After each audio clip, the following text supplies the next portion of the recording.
India, और विशेष रूप से कोविड-19 से प्रभावी सभी लोगों और परिवारों के प्रति पहले जनवरी में और फिर पिछले महीने हम आपकी भारत यात्रा की प्रतीक्षा कर रहे थे, लेकिन दुर्भाग्यवश दोनों ही बार यात्रा स्थगित करनी पड़ी। हमारी आज की मुलाकात आपकी भारत यात्रा का स्थान नहीं ले सकती है। एक मित्र के नाते मेरा आपसे आग्रह है कि स्थिति सुधरने के बाद आप शीघ्र सपरिवार भारत यात्रा का प्लान करें और हमारा आतिथ्य स्वीकार करें। एक्सेलेंसी, भारत ऑस्ट्रेलिया संबंध विस्तृत होने के साथ साथ गहरे भी हैं और यह गहराई आती है हमारे shared values, shared interest, shared geography और शेयर्ड ऑब्जेक्टिव्स से।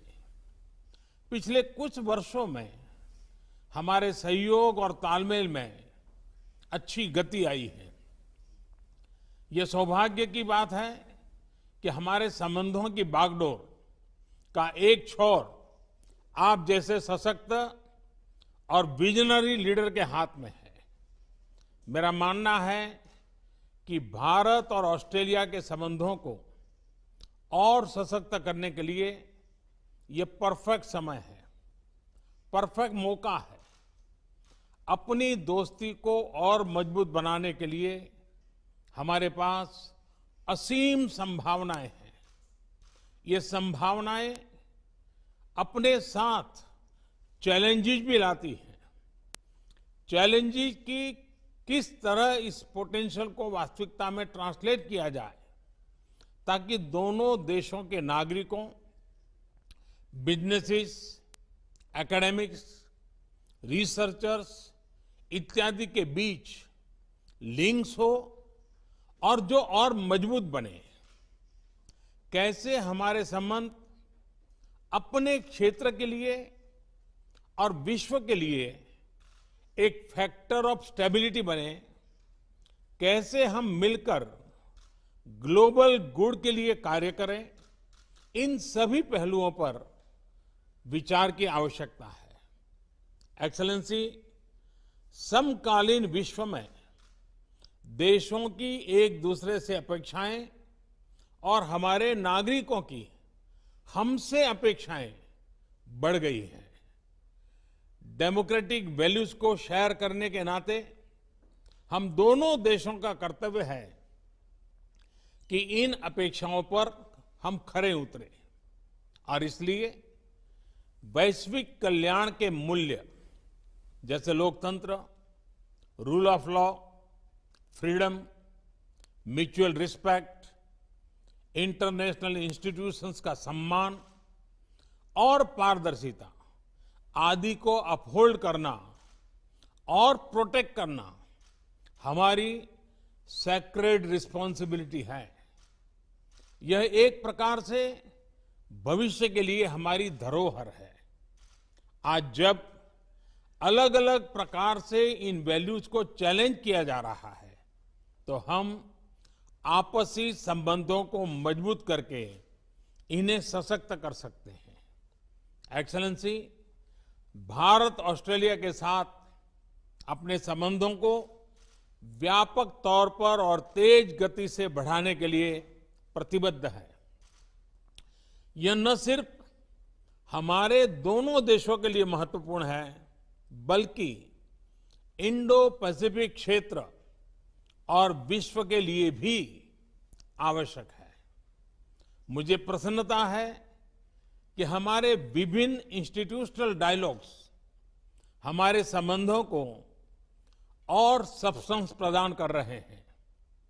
दोनों देशों के बीच निरंतर उच्च स्तरीय एक्सचेंजेस भी हो रहे हैं। व्यापार और निवेश भी बढ़ रहा है। लेकिन मैं ये नहीं कहूंगा कि मैं इस गति से, इस विस्तार से संतुष्ट हूं। जब आप जैसा लीडर हमारे मित्र देश का नेतृत्व कर रहा हो, तो हमारे संबंधों में विकास की गति का मापदंड भी एम्बिशियस होना चाहिए। मुझे बहुत प्रसन्नता है कि आज हम अपने द्विपक्षीय संबंधों को कॉम्प्रिहेंसिव स्ट्रेटेजिक पार्टनरशिप के रूप में अपग्रेड कर रहे हैं। वैश्विक महामारी के इस काल में हमारी कॉम्प्रिहेंसिव स्ट्रेटेजिक पार्टनरशिप की भूमिका और महत्वपूर्ण रहेगी।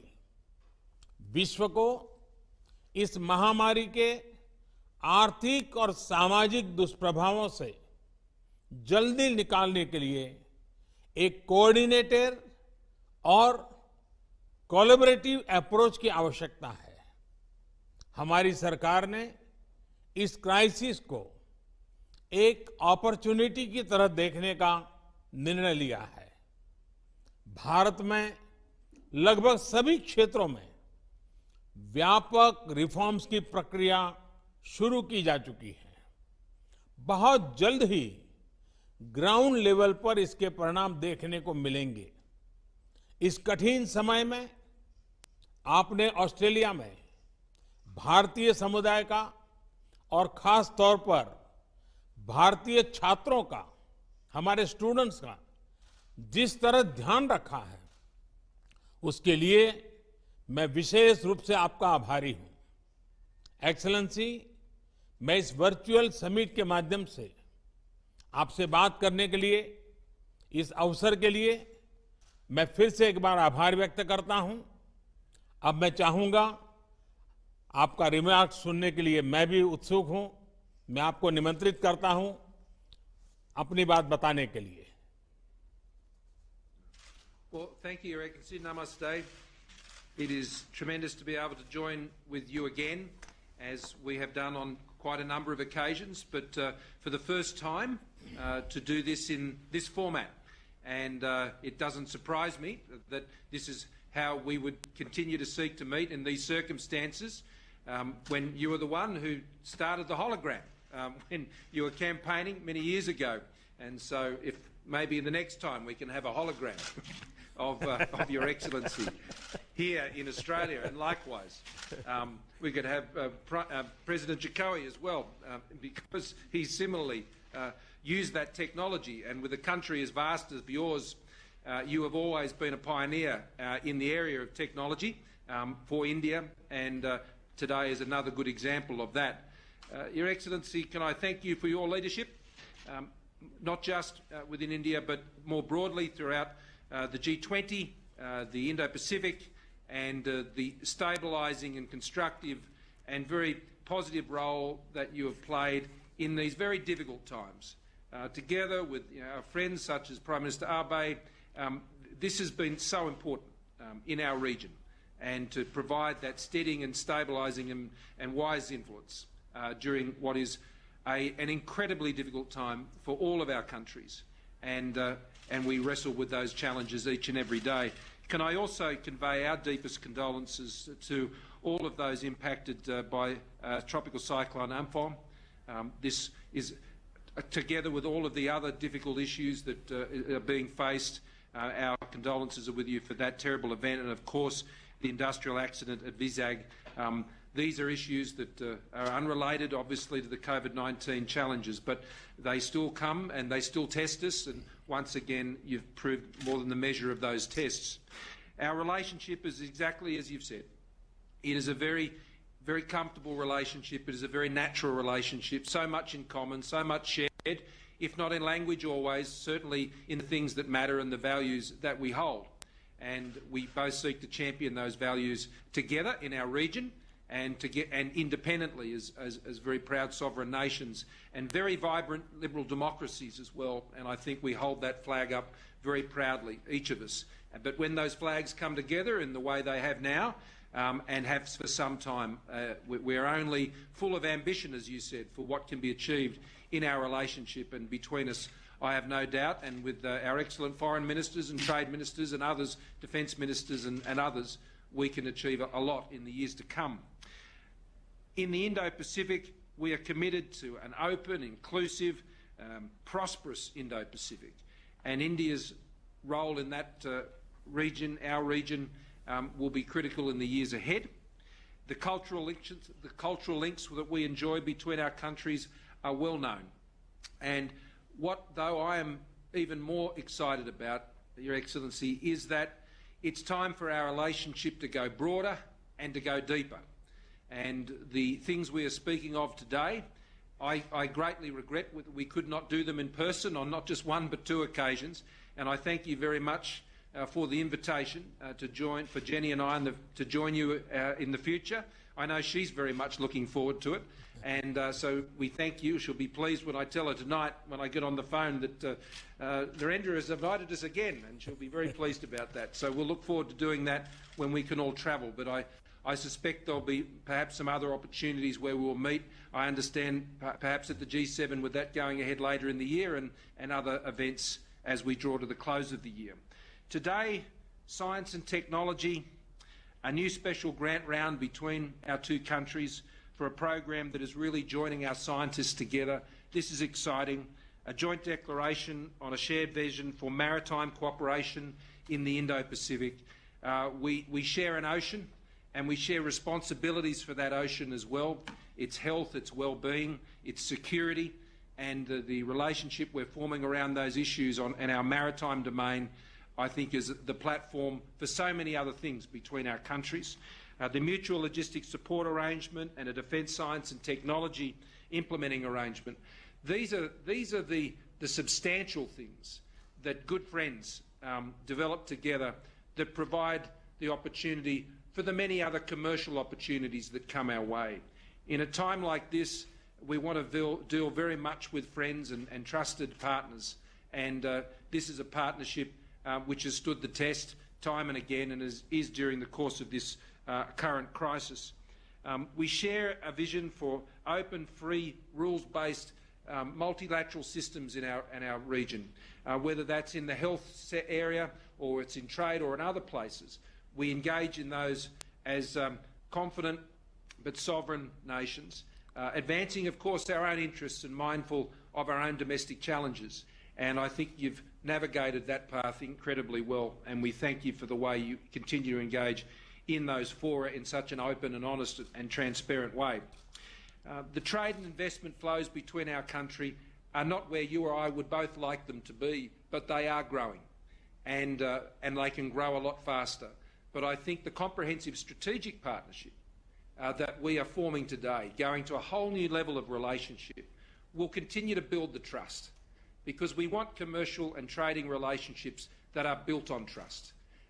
We already see a great movement of peoples in normal times between our countries, and I thank for your comments about the hospitality that is extended to Indian students here in Australia, and we want to continue to see that happen. And we want to see Australian students studying in India as well, as we support and would like to support through the programs that we run here from Australia. I also want to commend India on its leadership in these multilateral forums, particularly on taking the chair of the World Health Organisation's executive board. This is a very important time to be chairing that executive board, and I have no doubt that the way that will be led under India's leadership will be critical to how we deal with the many difficult problems that we are encountering globally, particularly in the health area. So as we announce agreements also in cyber and science and infrastructure, trade and education, this is a grand portfolio of specific and very practical arrangements that give form and substance to the comprehensive strategic partnership. You and I have both, you for much longer, have been dealing in these international issues for a long time, and there are many relationships and partnerships, but we know they don't come to anything if we don't put in the practical building blocks and agreements that sit under the relationship that actually contribute to the prosperity and the progress of the relationship between our two countries. So today is a very good opportunity to extend that. It will be extended also in the agreement that we have to commit to Foreign and Defence Ministers meeting in a regular 2+2 format. I think that's a great step forward. The relationship also we have with partners in the region, particularly Japan, Indonesia, Vietnam, the United States, others, is very important, and we are both enthusiastically pursuing those bilateral relationships, but in increasingly in multilateral fora, both informally and formally.